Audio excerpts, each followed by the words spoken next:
wancine anggone nggonku sing barong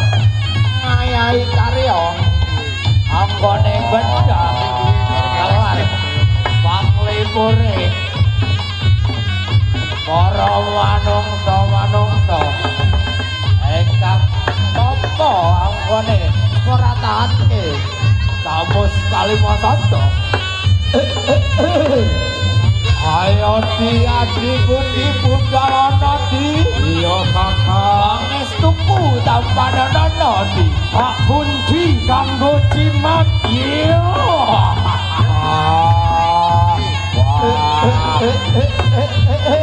aku kangaran barongan kembar telu anggonku budal bisa manunggal dadi siji yo ing tlatah Sidomukti kene tlatah Welerion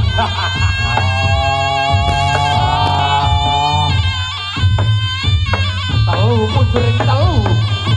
manungsa bakal mulih ora bakalan gawa sifat telu ki mau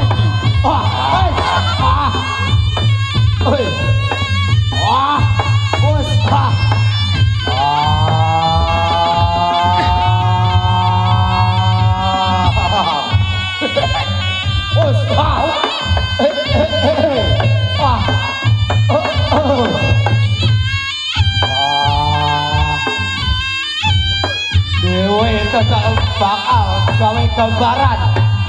wujude menungso sing ana ing wulan suci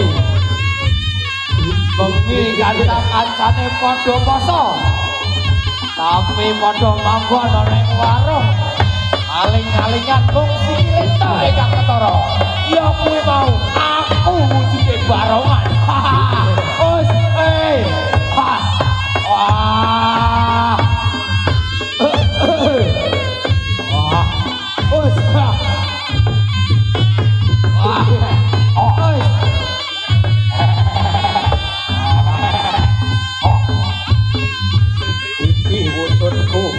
kembar telu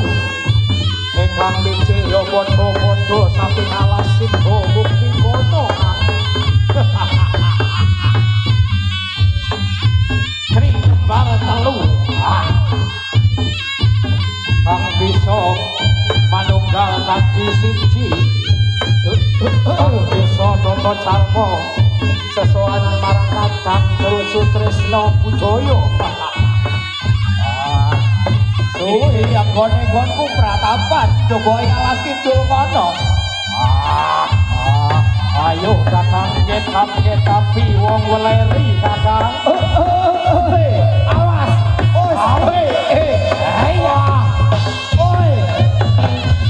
Prabelas aja tetep tanpa nono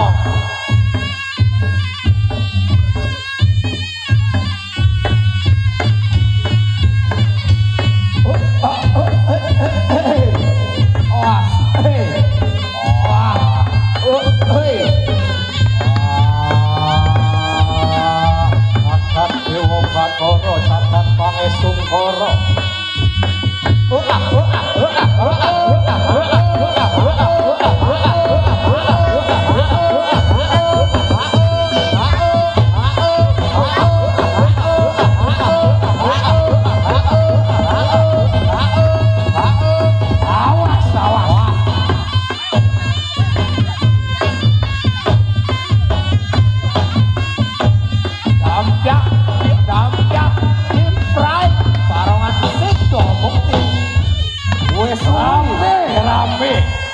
ora weruh